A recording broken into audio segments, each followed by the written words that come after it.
Good morning, Knicks Nation. Today is Monday, the third day of August 2026. First off, I want to say we should have our thoughts and prayers with the people of the In-N-Out Burger that were in Idaho this past weekend when a shooter came and just opened fire on patrons, killing two, and then he himself died by a self-inflicted wound. The first responders were there to try to save lives, as they always are. We should be thankful for them, and really thoughts and prayers to the families affected by that terrible tragedy that seems to be happening with regularity in the United States. First, I hope that you and your family enjoyed your weekend, and that the needs of you and your family in terms of food, shelter, clothing, as well as health are being met today. Blessings upon those that work in the area of health who, as I mentioned, work with first responders in an effort to do things like often risk their lives to save lives. Those also that pick up garbage to keep our places clean, and those that make deliveries for our convenience. Double blessings on the men and women that are out here trying to help, rescue, deliver, and recover teenagers and children that are actual victims of child molestation and pedophilia. People that are trying to rescue those that are victims of prostitution, child prostitution, pornography, child pornography, human trafficking, and sex slavery. Double curses on all the perpetrators, profiteers, and those perverts that create the great demands that cause these evil industries to exist. Finally, double blessings on the homeless. More than 700,000 men, women, children, families, senior citizens, military veterans, homeless in the United States of America. Blessings upon them, for theirs is the kingdom. I want to talk about what was spoken by Carmelo Anthony about Jalen Brunson, and talk more about Jalen Brunson in a minute.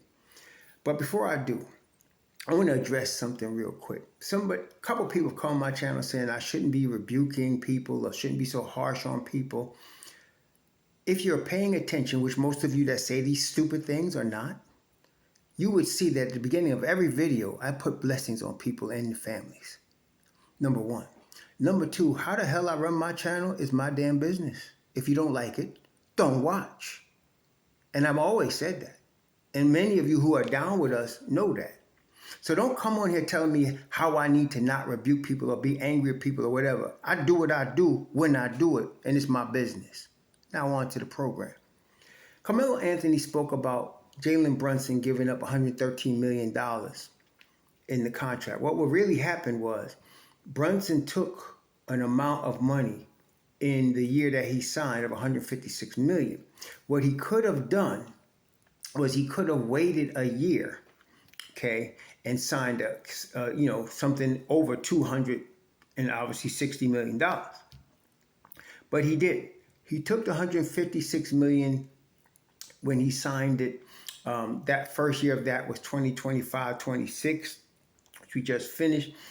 He's got 3 more years of that plus a player option at age 32.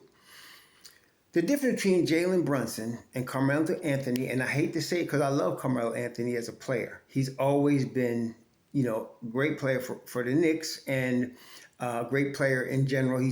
To my view, he's going to be a first ballot Hall of Famer. So he's a great talent, and he has really turned out in the league. But he was never a championship piece. And one of the reasons I say that is because he was more interested in the money. And everybody likes the money. I get it. But let's compare that to Jalen Brunson. And Carmelo Anthony wasn't interested in making his team better around him. Making his team better. Jalen Brunson is an intelligent young man. Always has been. Diligent young man. You see the videotapes of how hard his daddy pushed him and how badly he wanted to become a great player. He even studied Kobe. But his study of Kobe produced a different result than, say, Alonzo Trier's study of Kobe or even Julius Randle's study of Kobe. It made Alonzo Trier and Julius Randle more of selfish players, more of score-first players. It made Jalen Brunson use his intelligence to maximize his team. Now, we all understand there's many times that Brunson does go solo, and we all get a little frustrated watching him do that because he generally hurts the team, even though he puts up big numbers. But the intelligent thing about Jalen Brunson is he recognizes that. Between him and his daddy, they recognize when this happened and make adjustments. This is why he did it. Secondly, let us understand. I'm looking at Jalen Brunson's money, right, on SpotRack. So this past year, he made 34.9. Let's call it $35 million. Basically, he's going to get a half of that's going to be a haircut, right? So out of $35 million, he's getting 17.5. This year coming, he got 37.7. He's going to get something like 18 out of that. Then the following year, he gets 40.5. He's going to get something like 20. Then the player option year, he's going to get 43, which means, again, he's going to get something like 20. So about 20, 40, 58, plus this past season, $70 million after taxes. Now here, these guys only have a short window, even if it's called 10 years, but they have a short window to make this kind of money, but they do make this kind of money.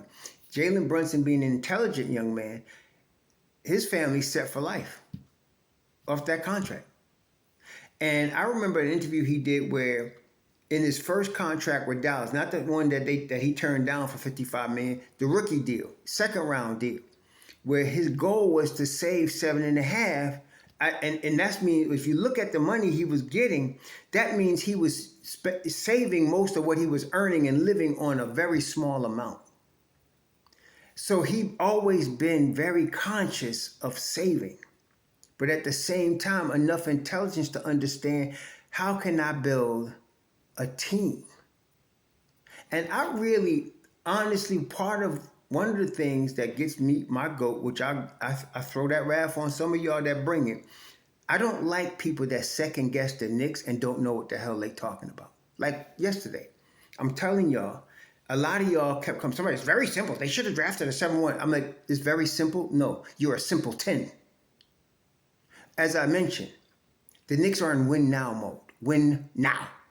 Not tomorrow, now. They just won a championship. Now. They're trying to repeat now. A rookie guy in the second round is not going to help them. They got time to get a rookie guy later. But for this year, they got Andre Drummond, and they need somebody that at least got 2 or 3 years, NBA, 3 years be preferable, NBA experience to back up that 5 spot so they can win now. Some of y'all don't get that. Between y'all talking about Khalil Ware, that fantasy, and talking crap like we should have drafted a center, y'all don't know what the hell you're talking about. Period. The Knicks are doing exactly as they're supposed to do. The first object was Yves Missy. The second one was Moussa Cisse. That's exactly what they need to be doing right now. There has been so much, I mean, from the time, like, I could go back, like, okay, when the Knicks won their first 2 chips, I was a boy. I was like, the first chip, I was about 10. The second chip, I was about 12. So I was a boy. I didn't understand like I do now more of the game. But always, as I recall, from drafting Bill Cartwright and how he should have been utilized with the Knicks, from getting back BK, from Patrick Ewing, from Mark Jackson, people have always thought they could second guess anything the Knicks did. As this is the crazy thing about it, though. None of the people second guessing the Knicks worked in the Knicks front office and knows what it's like to be on the sideline or in the front office of one of the greatest franchises in terms of pressure in the world.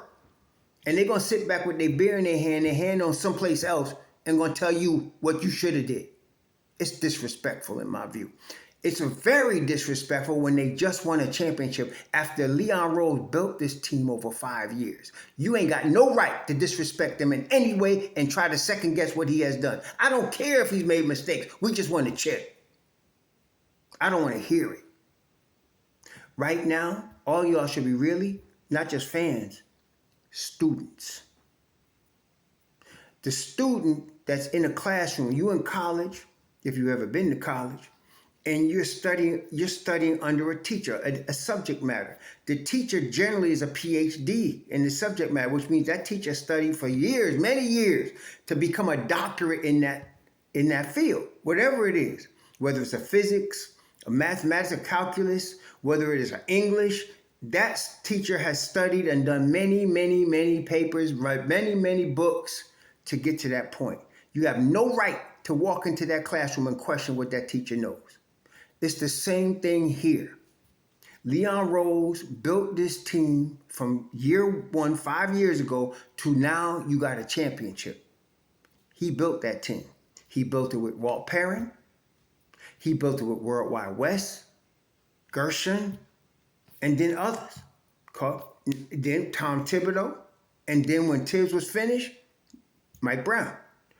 They collaborated. They built to what we got. You got no right, none of y'all, to be second guessing what they doing. None of y'all. You should be having the student hat on and learning what the Don is doing when he's playing chess. Some of y'all can speak and say chess, not checkers, but you don't know what the hell it means still. You still playing checkers. Oh, they need a center. Draft one in the second round. Stupid. No. That's not what they should have done. So now you're seeing the difference between a Carmelo Anthony, who said, I would never give up 113 million. Well, that's why he ain't never got no chip. And he never will have one now. There's a reason for that. Back in the day, we know now, LeBron and D Wade was trying to get Melo in Miami.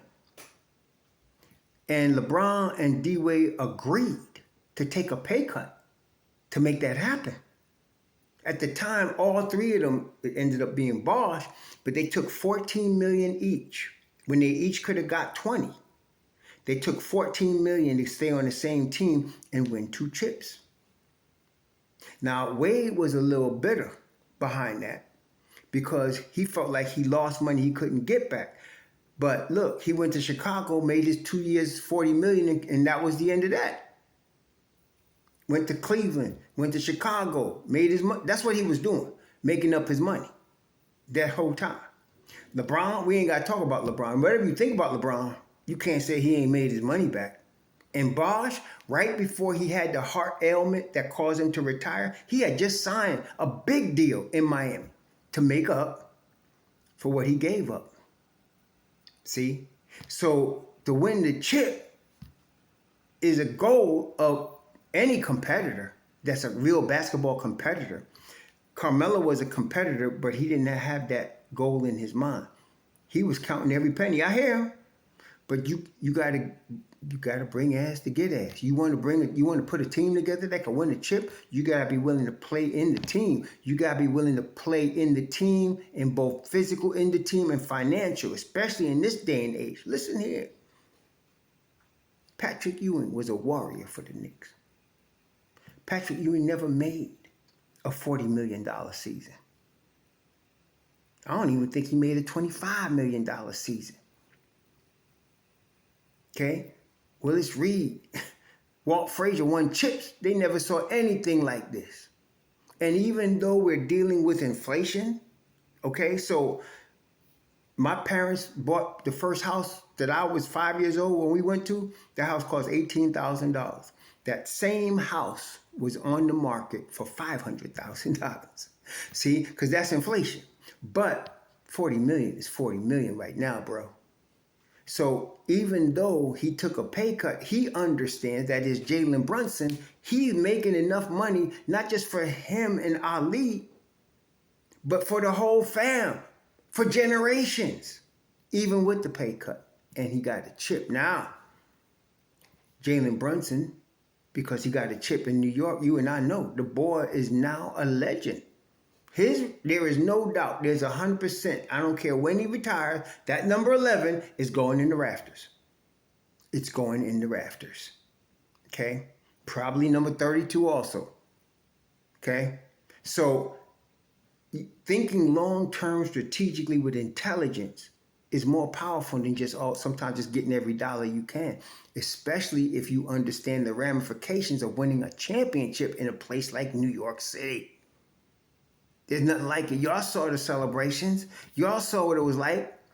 There is no other place on the planet in basketball. I'm talking about basketball now. Soccer has some crazy celebrations too now, because soccer got way more fans than USA basketball. But in terms of the NBA, you ain't seen nothing like you seen in New York. You ain't seen nothing like that 29-point overcome in the 4-game. You ain't seen how the crowd was after that. And nothing like it. Brunson understands this. Okay. So yes, he took the haircut, but he got the chip. And let me tell you something. He gonna make up his money too. That player option, watch. He gonna make up his money. Now, Cat came to the Knicks on the big money. He was already on the big money when he came to New York. So it wasn't like he had to take a pay cut when he came here. He was already on. The Don fit his salary in for the 4-year window that we would have, as I mentioned many times. So Cat is getting his $57 million. Okay, and that's a deal that he signed, was 4 years, $220 million back in 2024. That's the money right there. That's the bag.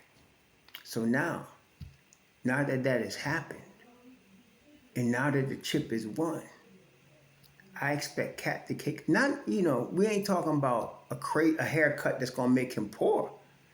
Look, like I said, if Cat took a 5-year deal, and the 5-year deal, let's call it, I'm just throwing a number out there. Let's say he got a 5-year deal, $220 million.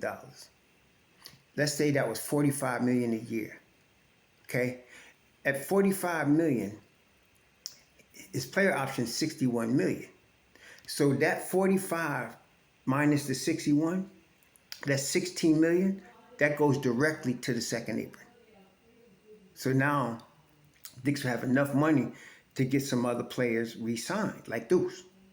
Okay? On top of whatever they would have had, they just got $16 million more for next year. Okay? So Cat caught the vapors on what Brunson did to get the chip, and Cat got the chip in New York, boy from New Jersey, and he wants to retire a Knick. So what Brunson did was start a trend that the team is more into team. Even Shamet said it, the camaraderie, the love that they had together, the stick togetherness they got, that no matter what they feel they can overcome, starts with Brunson, goes to Josh Hart, McCall, and of course, Cat.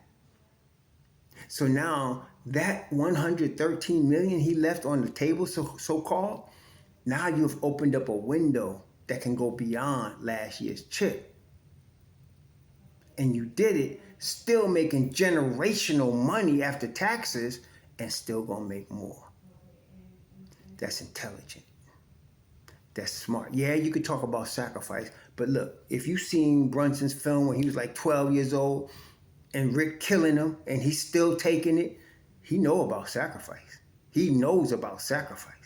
And intelligence, I think he graduated with honors, if I'm not mistaken, from Villanova, with honors. How many D1 guys on full scholarships win 2 chips and graduate with honors?